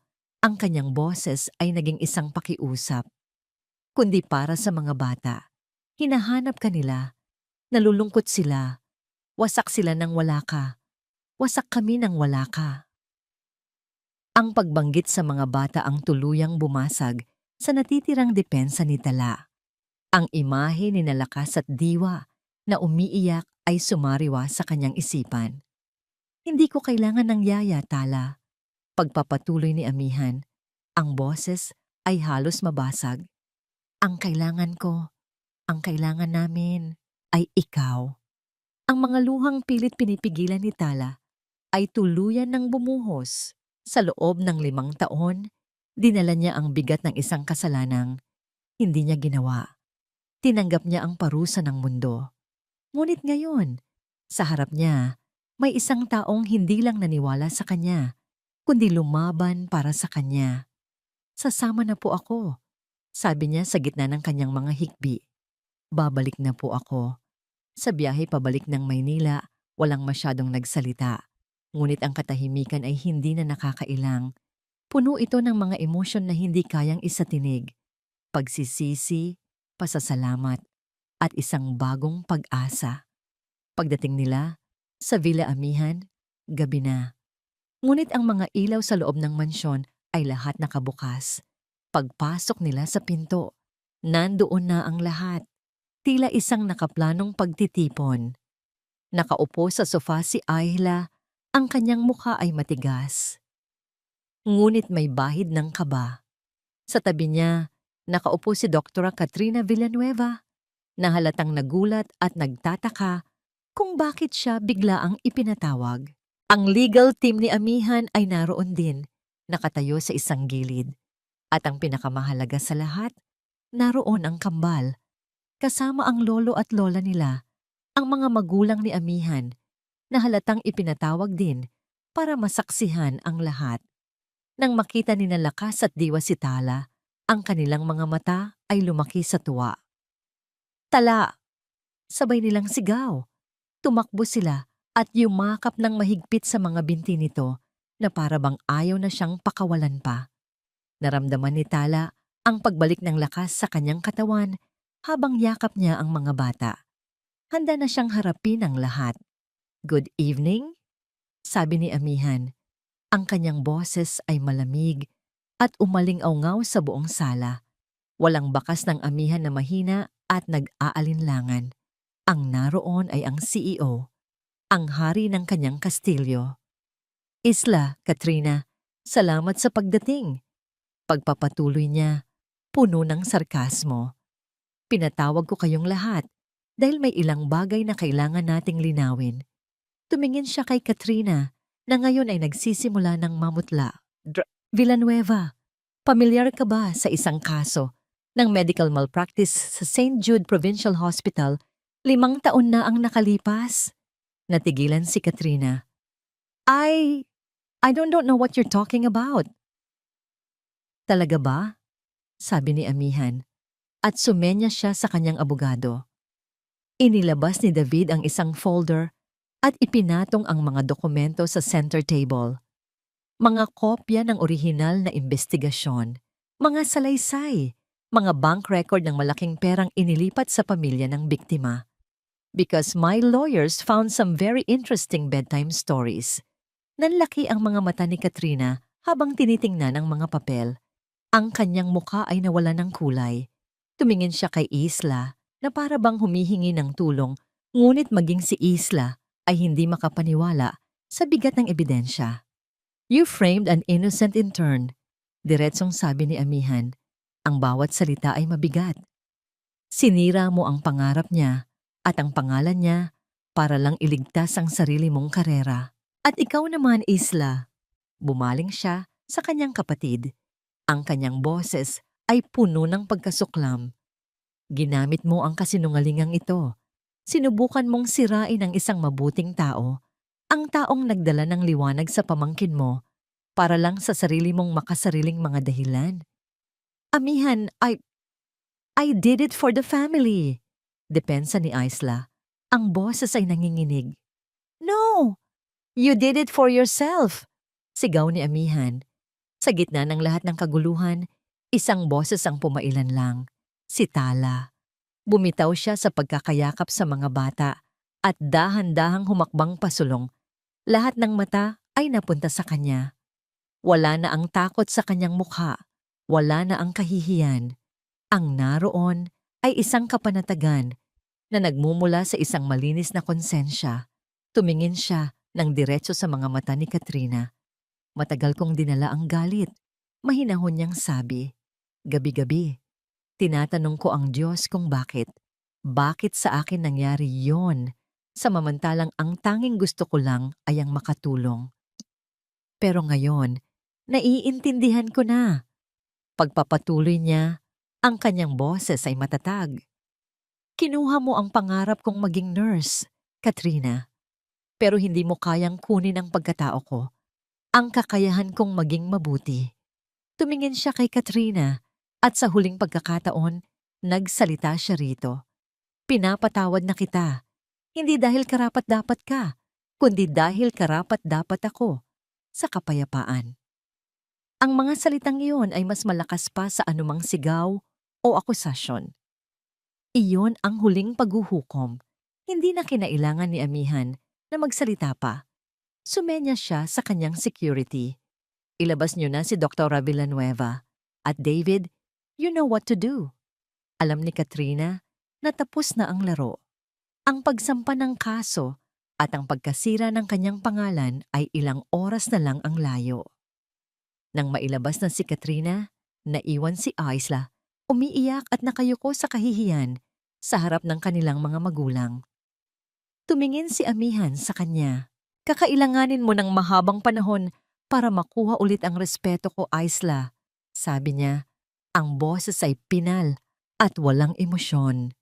At sa pagbagsak ni Isla sa kanyang upuan, sa wakas, ang bagyo ay tuluyan ng tumila. Matapos ang gabing iyon ng pagbubunyag, isang kakaibang kapayapaan ang bumalot sa Villa Amihan.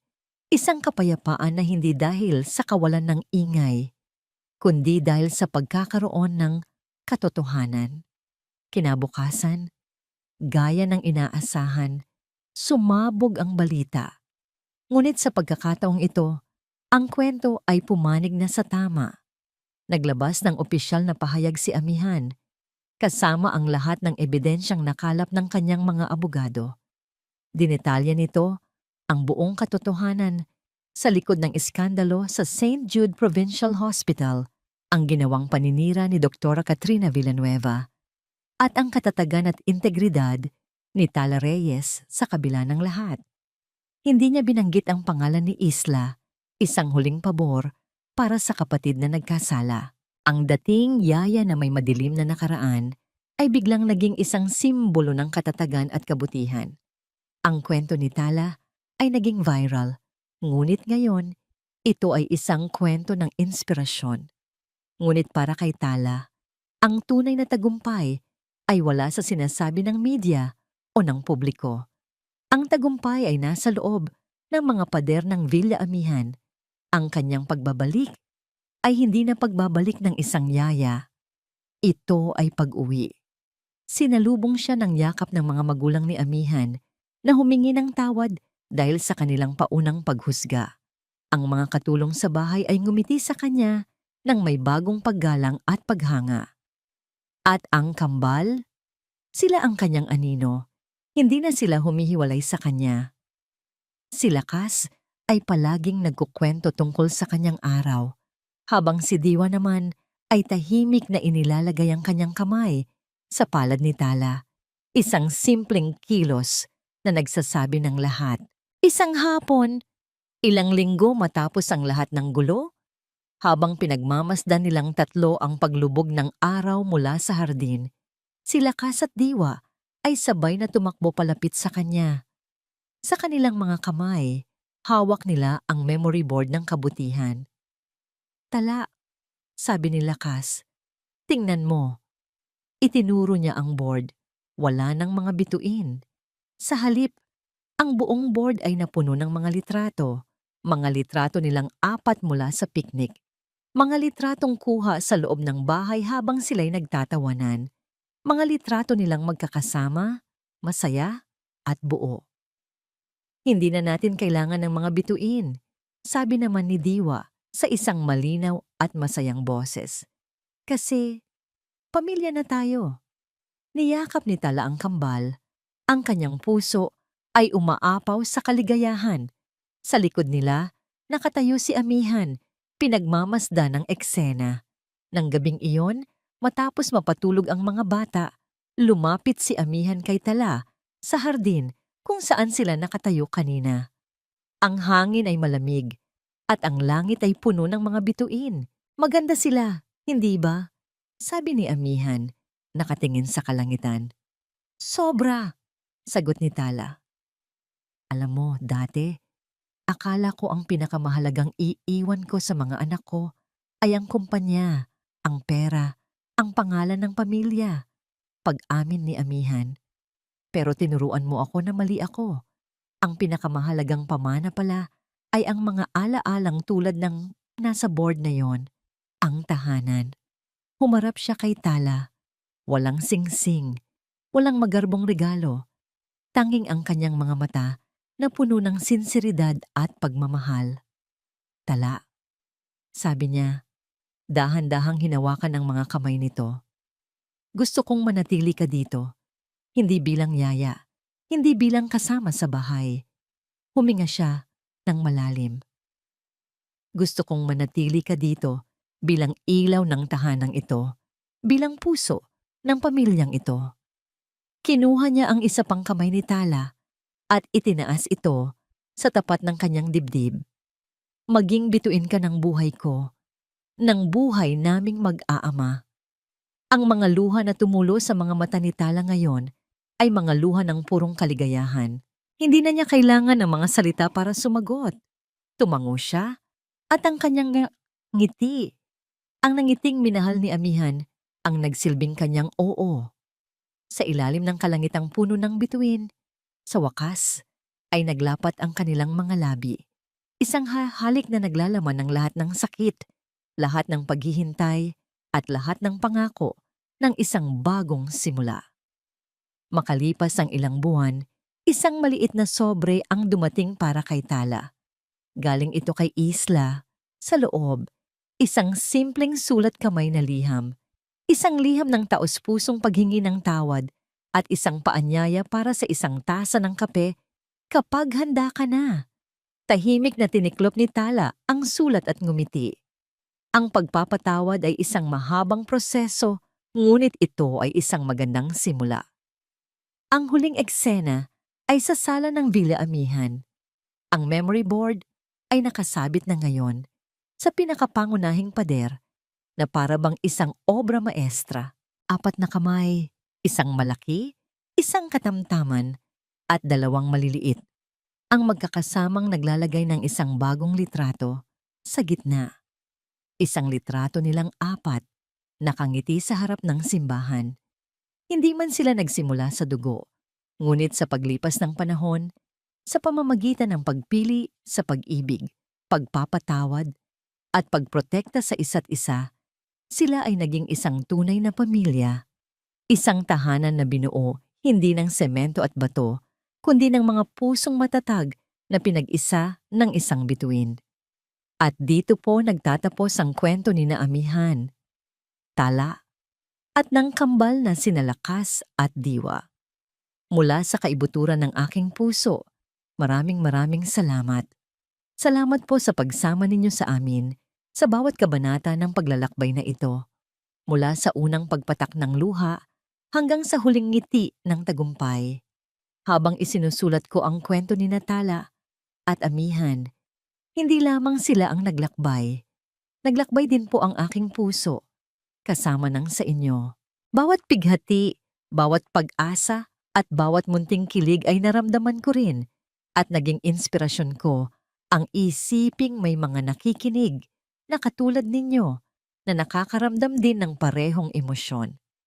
Sana po, ang kwentong ito ay nag-iwan sa inyo ng isang mahalagang paalala na sa gitna ng pinakamadilim na pagsubok, laging may sisikat na tala ng pag-asa na ang tunay na lakas ay hindi nasusukat sa yaman o kapangyarihan, kundi sa kakayahang magpatawad. At higit sa lahat, na ang pamilya ay isang pagpiling magmahal araw-araw. Ngayon, nais ko namang marinig ang inyong boses. Ano ang pinakapaborito ninyong eksena? Anong aral ang pinakatumatak sa inyong puso? Ibahagi niyo po ang inyong mga saloobin sa comment section sa ibaba. Ang bawat komento ninyo ay isang munting bituin na nagbibigay liwanag sa aking landas bilang isang manunulat.